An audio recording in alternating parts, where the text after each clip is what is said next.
We're going live. Okay, are we live? Oh, we will see here in just a moment. Yes, we are live. I get the message. Yes. Meeting is now streaming live on Facebook. Okay. Beautiful, beautiful. Okay, so now basically what I want to do is get into the live video feed. Let's see here. And then I will mute it. There we are. Perfect. So you can see us, but you can't hear us. Otherwise, we're going to get that, that That echo that is awful. echoing. Yes. Yes. Oh, good. Okay, so now I'm going to just introduce you. And just a second here. Okay. And basically, I want to be able, okay, this is not the way I want it. I want to be able to see the comments. Okay. Let's see. Okay, let's see here. Well, yeah, I want to be able to see the comments. Yes. There we go. Now I've got it. Oh, Okay. And we'll mute the video or mute the audio. And now we want to be able to set this up so that you have control of the screen. okay.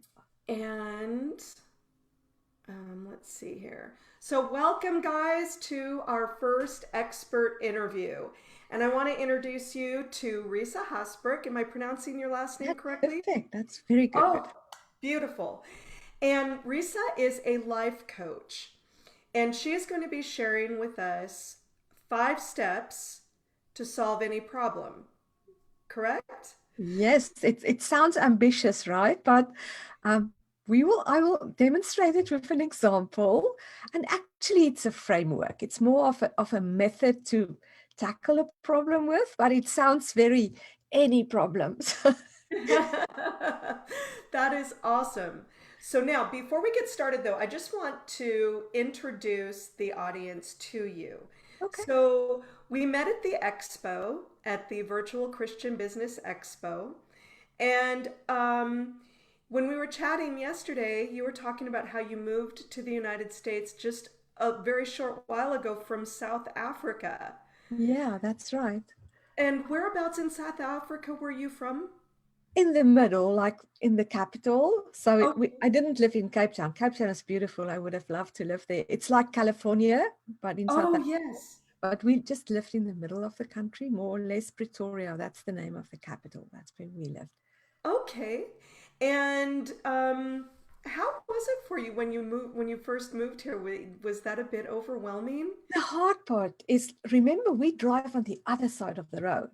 Oh, So yes. that was hard. That was like, I was terrified driving at first because no, it doesn't make sense. Your brain is like rebelling and say, no, no, no, this is dangerous. Stop it, get off the road. And I think my husband did it better than me. And my kids they sort of had their learners drive licenses in South Africa, so they had to start the process over.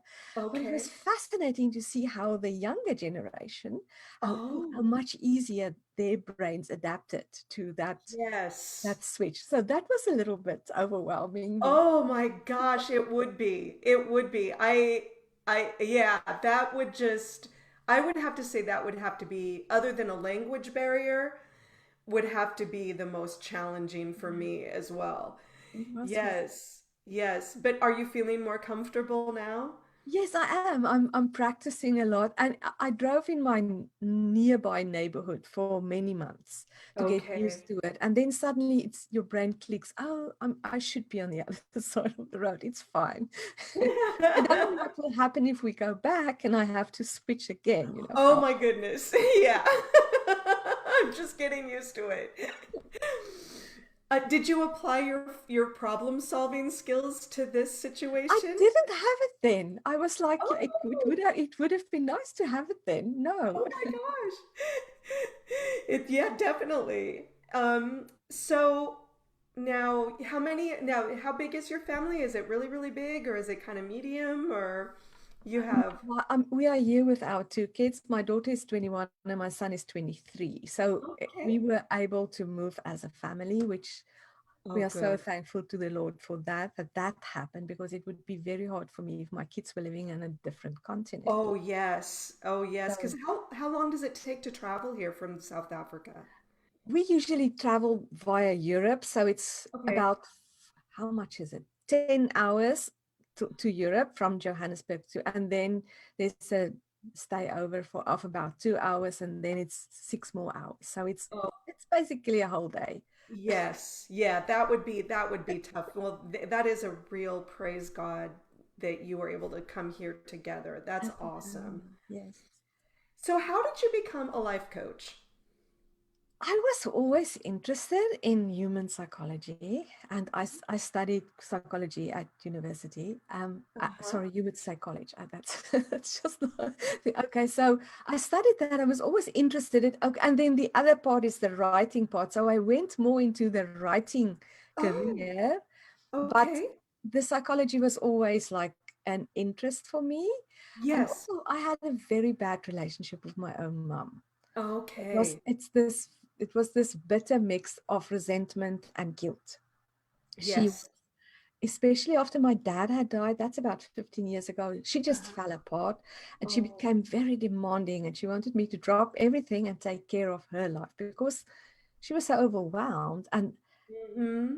I felt I couldn't tell her no. That was definitely a Yes. problem. And I was also taking on her emotions.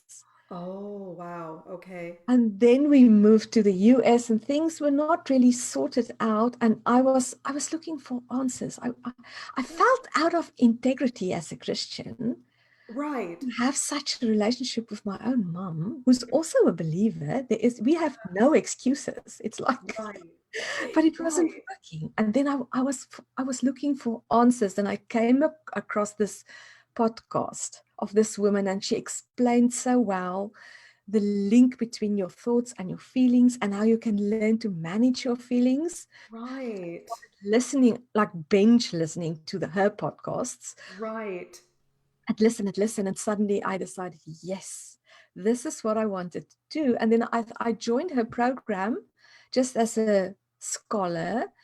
And then Yes. after a few months, I decided, listen, I want the training. Okay.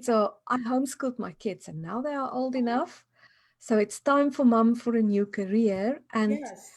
then I was also able to transform my relationship with my mother. It was, Oh, when I beautiful. think back, it's amazing. I Uh-huh. love my mother now. I want to spend time with her. I'm willing to do things for her, but I can also tell her no. Yes. And because Yes. I can tell her no, I can do those things. So there are proper boundaries in place. Yes. And because of my own transformation, I was like so inspired. Yes, I have to share this with as Yes. many people as possible, and with as many Christians as possible. That is wonderful. I love the points that you made that again, and that leads us into what you're going to be sharing with us today. You had a problem. Yeah. You began exploring resources, and then you developed a solution that works. Yes.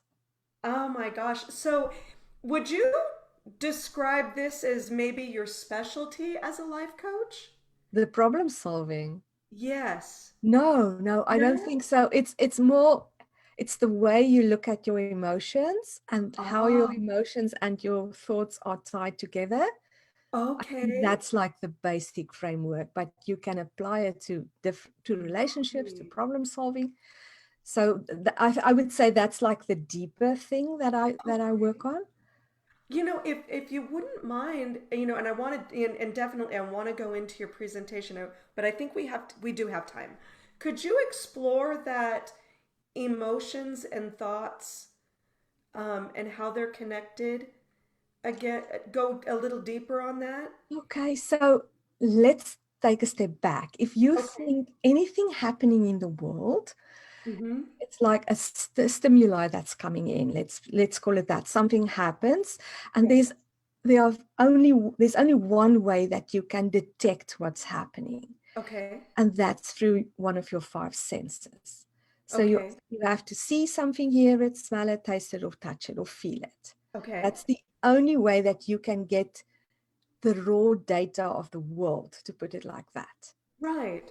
Okay, so, and then our brains are so magnificently made by our wonderful God and Savior. Mm-hmm. Your wonderful brain process those signals. Let's call it signals. Okay. It gives it meaning, it interprets it, it puts it into context to you. So someone says something, but you Right. only hear it. So it's actually just sound waves reaching your brain. And then Okay. your brain has to give meaning to that. Right. And only after your brain has given meaning to it, Mm-hmm. you then generate a feeling. How do I Got feel it. about what's happening? Mm-hmm. And once I understood that where feelings come from, I create them myself by how I'm thinking. Okay. It doesn't feel that way. It doesn't feel like we are like fish in water, Uh-huh. and our feelings feel like reality. They're Yes. just facts. But when you really, you take it apart, then you see, no, that's not true. I create them myself by the way I'm thinking about what's happening.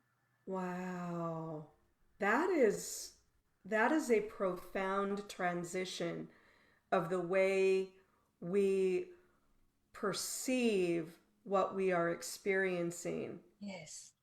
Oh my gosh. And suddenly that verse in the Bible, we take captive every thought to make it Oh, obedient to Christ. yes, Makes a lot more sense. it does. So we have a lot more control over our thoughts, and we think you can't really stop a thought. We have 60,000 thoughts a day. Wow.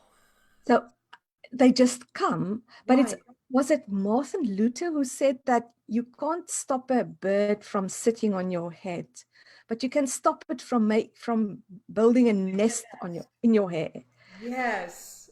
And it's the same with thoughts. If you can see, oh, I'm thinking that, but do I want to keep that thought? Is that serving me? Is that the best thought to have about the situation?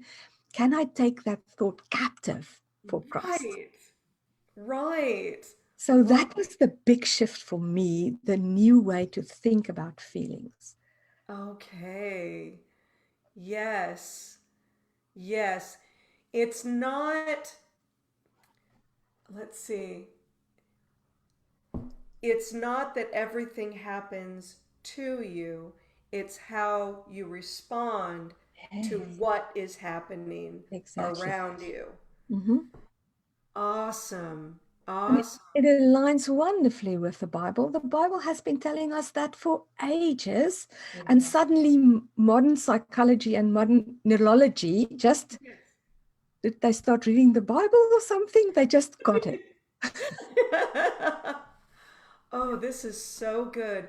So, when you are doing your life coaching, um, is this a lot of the foundation of what you are doing is helping people to process this truth? Absolutely. It's the big two things is, and I would like to start with feelings because sometimes people's feelings are so intense.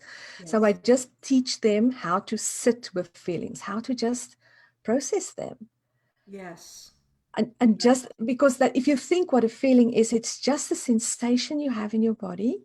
Mm-hmm. And if you can then connect to it and describe it and name it. And I always tell the people to think of Mr. Spock, that guy with the funny ears. Yes, yes. He can't experience feelings, or not as much as we can.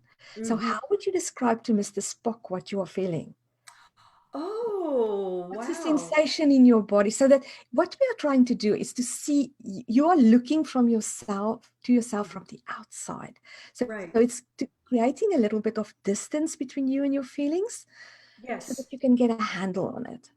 Right. They're not so overpowering. And it's overpowering. There's some space there that you can get a grip on it. So that's the big part of it. And the other part is then the thinking part. And that is this little question or sentence is there are hundreds of ways I can think about what's happening. Right. To me, it's like a magic sentence I give all my clients and use it and see, how can I think about this differently, and how do I feel? What do the feelings change when I think about something in a new way?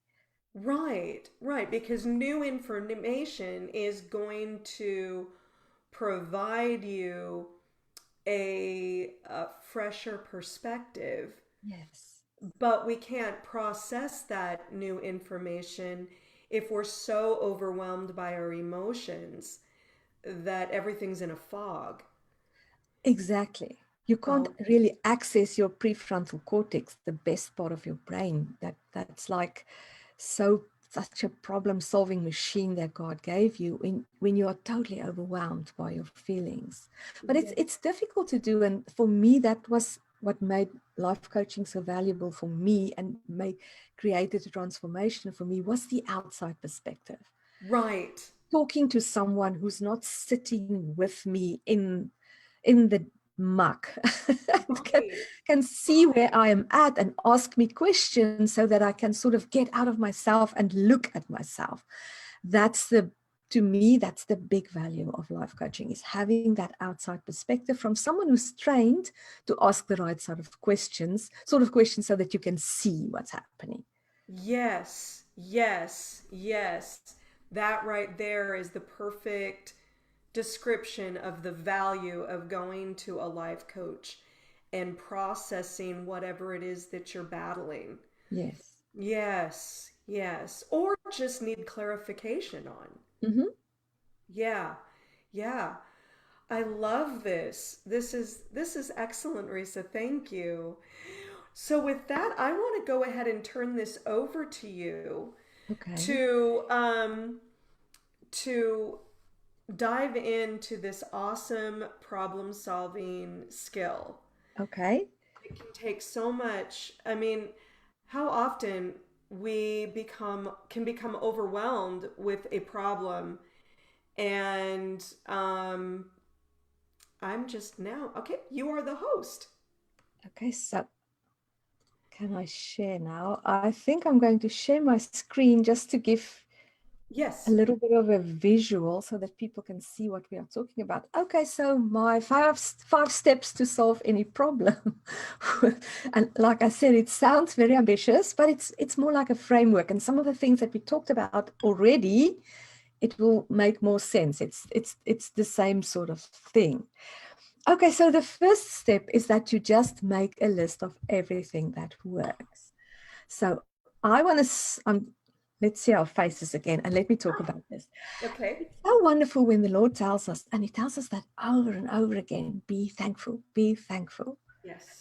So step number one for getting out of any problem is to make a list of everything that's positive about the situation.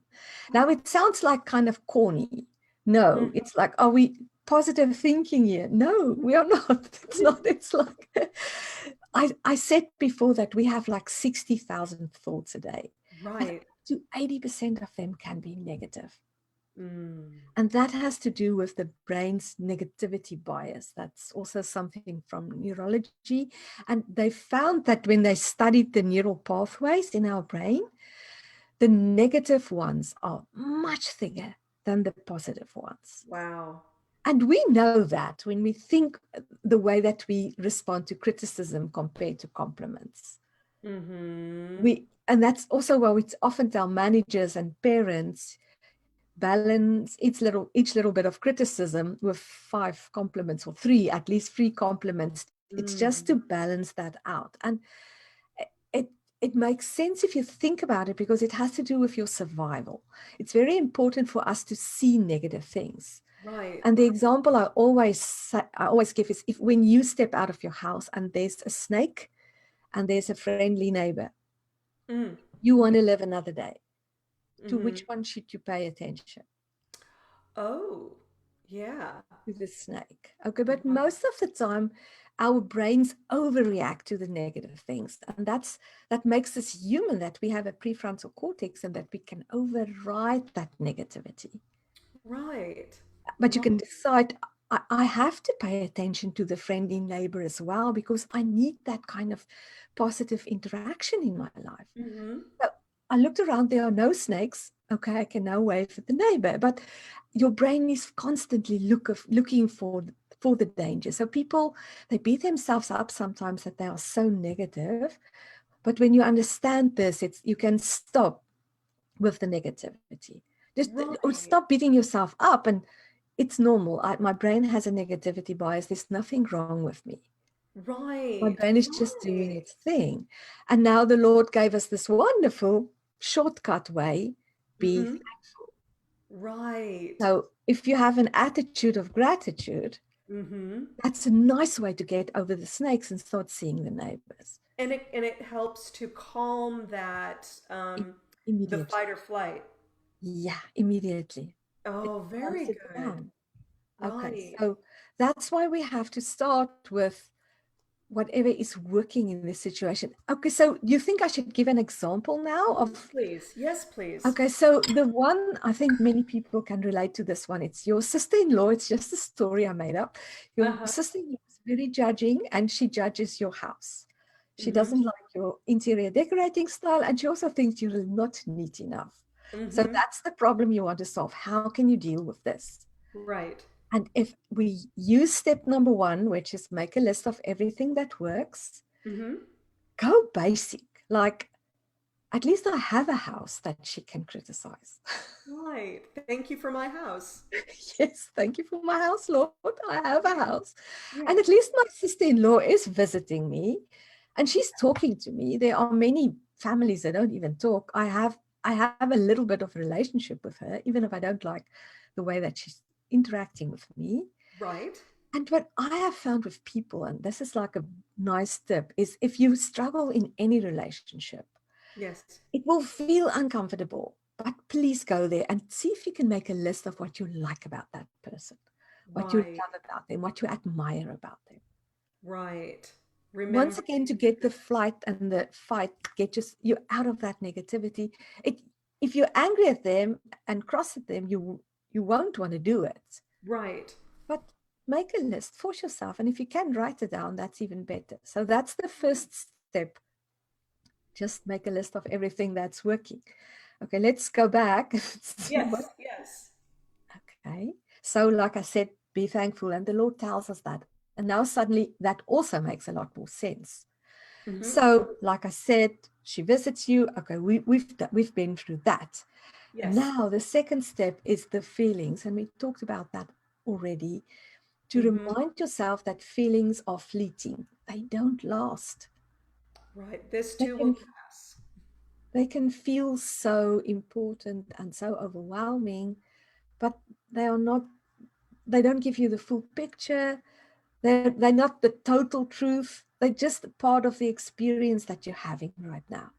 So, like I said, one of the ways that I help my clients most is with processing their feelings. But this is one way. If you just name the feeling, I so like we that. have name it to tame them. You just name it. You give the sensation you're having in your body. You give it a name, and the minute you've given it a name, it becomes more manageable.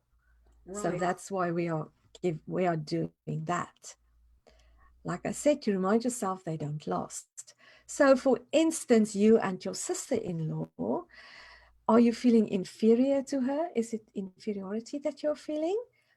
And perhaps also a little bit of irritation. It's also important here to be, with when you're naming your feelings, to be honest and Right. not only name. Okay, there are four groups of feelings. And this is actually from a writer perspective. They give you that mad, bad, sad, and glad. But mad, bad, and sad are the negative ones. And then glad is the positive one. So don't only name the sad feelings, also name the bad ones and the mad ones. So sad, I would say inferiority is a sad feeling, but Mm-hmm. irritation is probably mad. In that it's just a broad category. I'm just giving it like as the framework, just to. Yes. This is good. Okay, so just name them, think of the categories and also the negative ones, the, like you are irritated, you're angry with her. You don't only feel inferior to her. Mm. And the third one is, once again, we are calming down your brain because we want to access the best part of it. The primitive part of your brain is there at the back because you have to think fast, and you can actually think there by bypassing language. Mm. But this part of your brain, that's the language rich part. So that's why you're talking to yourself and writing things down. It's a good way Mm. to access that. So the third step is you are going to give your brain a deadline, because otherwise it's going to see the snakes everywhere, and we are never solving this. Never, never. This is never. That's what it will tell you. Right. So you tell it, we are working on this problem for a week or for a day or whatever. Just once again, calming it down, calming it down. Right. So it's an agreement you go into with your brain. So for instance, if you think of it as you collecting data so that you can come up with a solution. So you tell your brain that's step number 3. Step number 4 is when you define the problem. Now you are really going to describe exactly what your problem is. Mm. And okay, I'm going to stop. I want to say Okay. something about the shoulding.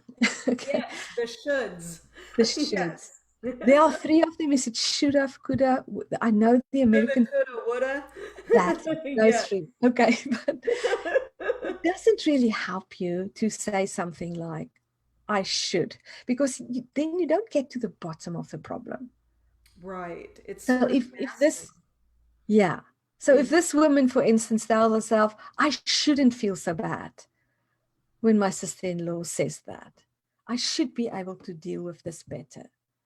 That's not helping her. So that's why I'm saying ban all of the shoulds. Mm-hmm.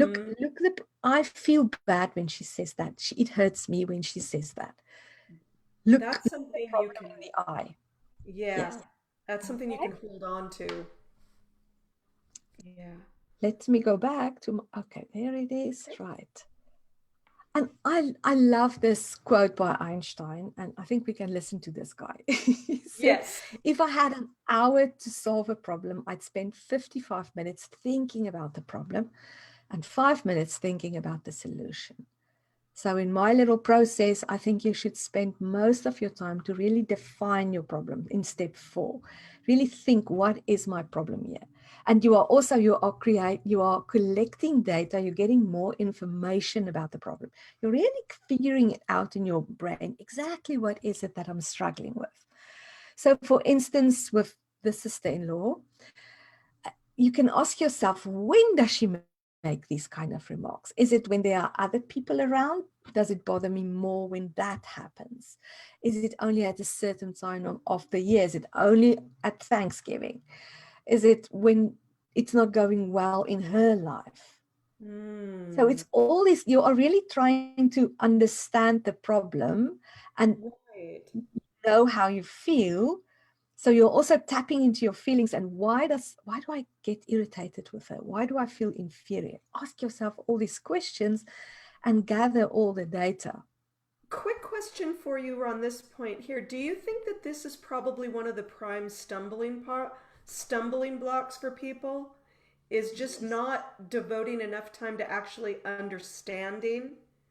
But it's so human to do that, right? No wonder that quote by Einstein is there, because we tend to skip this part. And our brains like to make the problem big and diffuse. It Ooh. doesn't really like to zone in and focus on this one specific thing. So Right. instead of, I don't like it when my sister-in-law makes comments, it's only when it's in front of my mother. It becomes a little bit, and now you can explore more what's going on here. So it would be very important to describe and define your problem. We are not looking at solutions yet, very, very clearly. Right. Right. Don't jump right to the solution till you totally No. have a grip on the problem. Yes, if you don't exactly know what the problem is yet. Right. And step number 5 is when you are finding solutions. And now, because you've calmed down your brain, you've made it focus, you get your brain, you get your prefrontal cortex, the clever part of you, I always call it your wisest part, your most Christ-like part, the part of you that's the most like the image of God. You Mm. get that working, that little guy there between your ears, you get it working by asking it questions. Our brains, they are like detectives. If you ask them a question, they want to go off and go find the whatever the clue. They want to solve the murder. So Uh-huh. it's a nice trick to remind yourself, if I ask my brain questions, it's a nice way to kickstart it almost. Right. So for our problem, the woman would ask herself, why is this so important to me? Why is it bothering me so much that she's saying that? And a good question always is, what do I want to create in this relationship? Ooh. Because once again, we are going back to being wise. We Yes. are in the best sense. It's, what do I want? Why is this relationship important to me? Why do I want to take the trouble to solve it and to feel better? And a good one, I think we often take ourselves too seriously, is, how can I make this a joke? How can I have more fun with this Mm-hmm. situation? And Laughter. you take it so personally.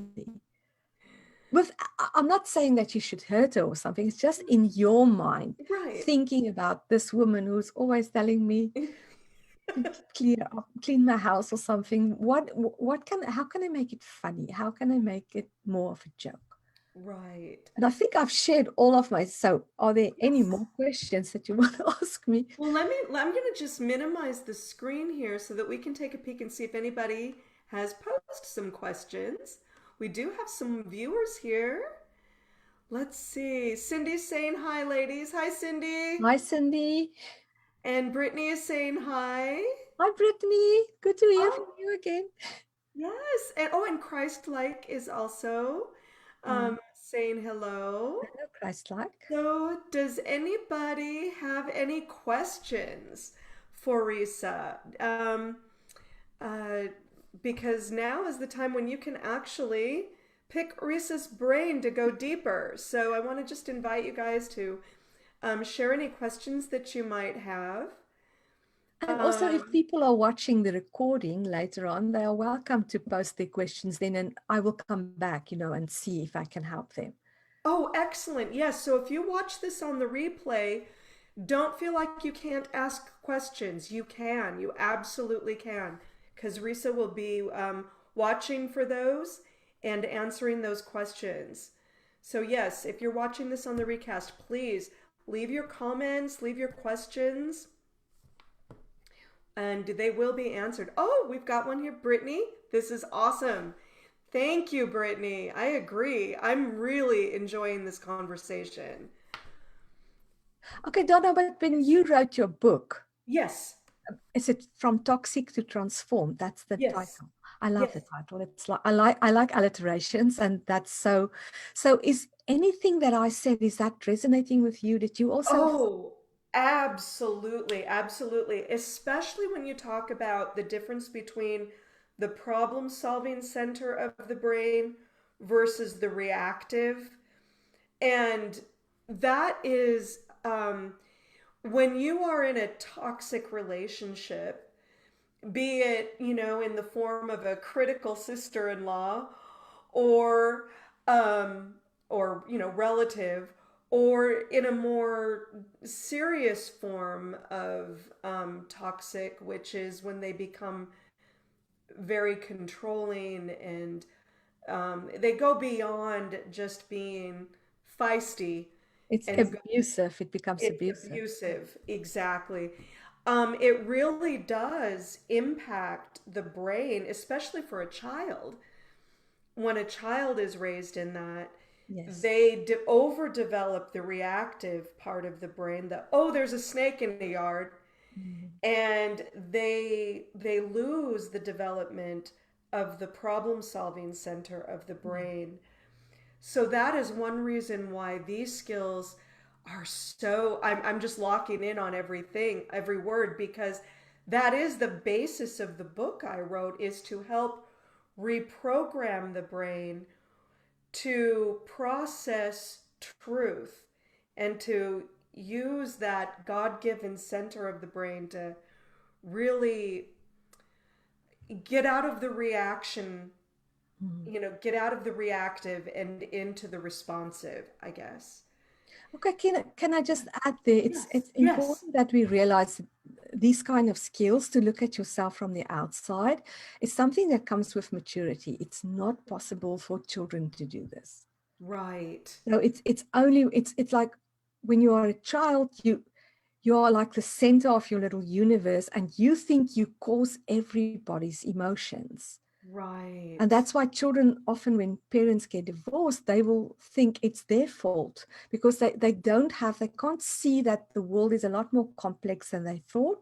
And everybody has their own problems and their Oh, own emotions. They take on everything to themselves. So yes. often children who grew up in those kind of environments, they have to graduate almost to emotional maturity Right. by Yes. Oh, it's go ahead. almost a harder job for them to teach themselves, no, I can't take on everybody's emotions.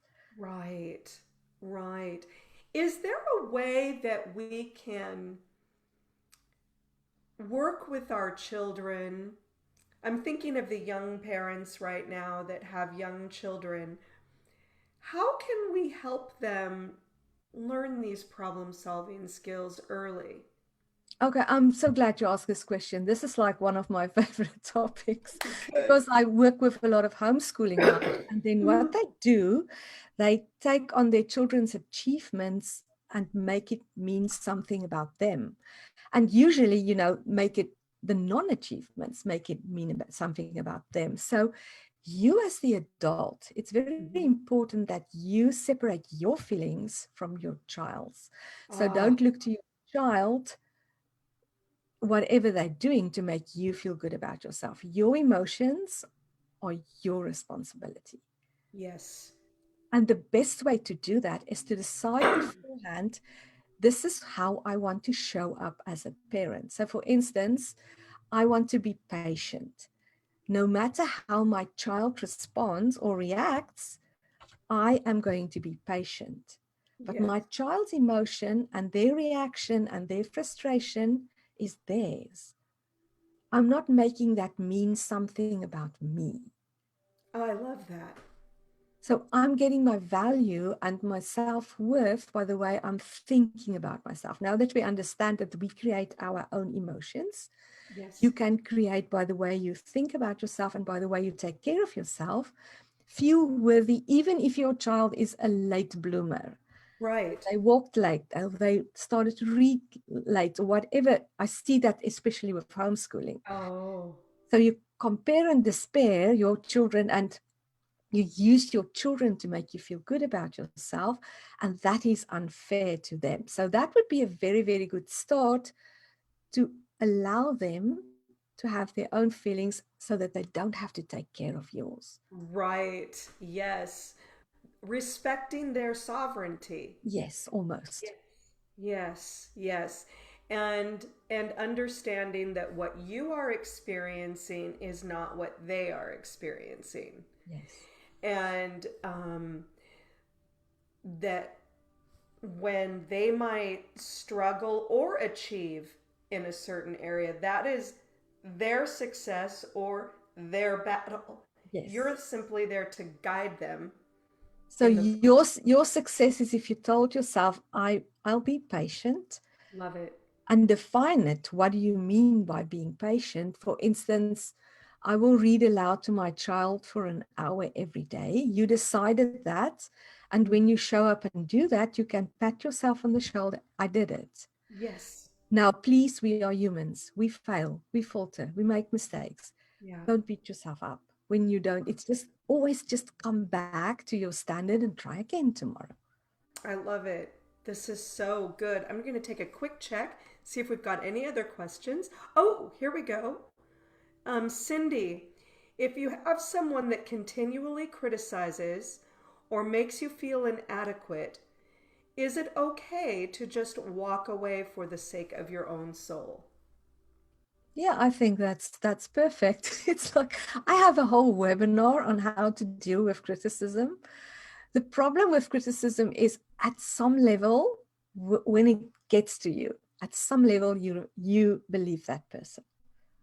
You believe that what they are saying is true. But if you can decide to yourself, that's not true, that's not my standard, they are like, it perhaps in the situation, it's best to just walk away and not react, but ask yourself, why does it get to me?